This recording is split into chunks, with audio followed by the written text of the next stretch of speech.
In our lives, we all have life-changing experiences. For me, one of mine was on July 23rd, 2016. My youngest daughter was 6 days old. I remember we were playing in our backyard with our family. It was a hot summer day.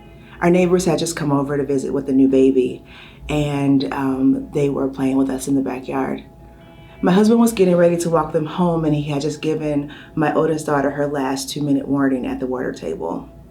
As the water hit the grass from the water table, I asked my husband to check the mailbox.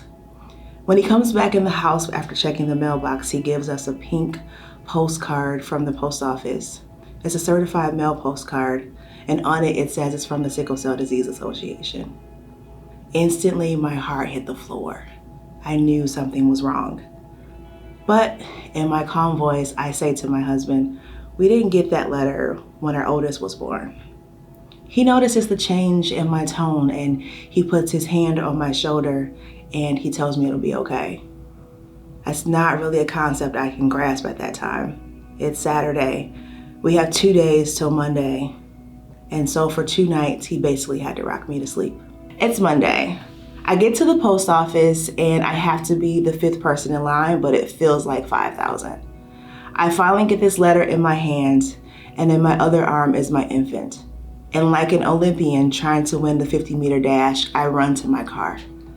I open up this letter and my face hits the steering wheel. The tears running down the side of my face, that's what won the 50-meter dash that day. I read, your child has sickle cell disease, SS. Instantly, I know I'm not educated enough on sickle cell disease. I didn't even know there were different types.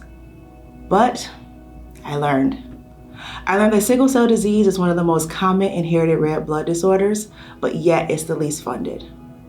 If you think about your body's veins like large roads or small ones, normal red blood cells are circles, they're soft, and they flow through your body with ease.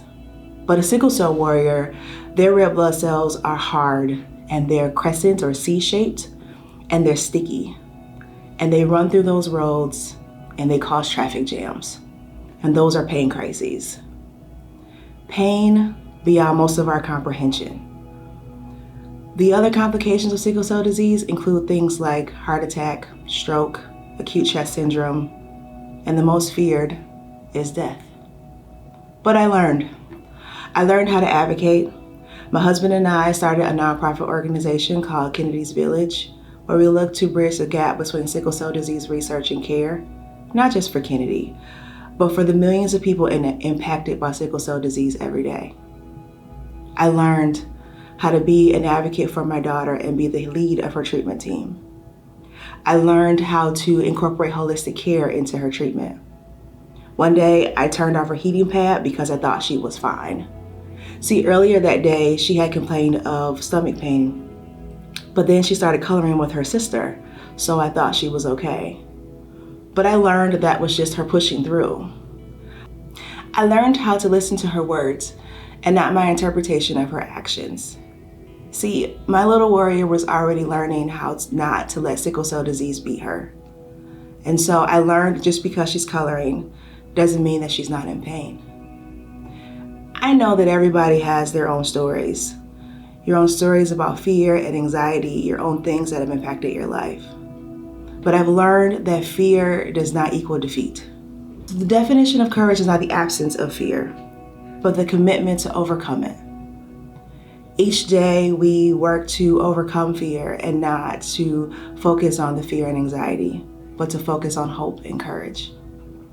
Whatever your thing is that you're going through, let's choose courage together. I'm Shavonn, mother of Kennedy. Whatever your story, let's choose courage together.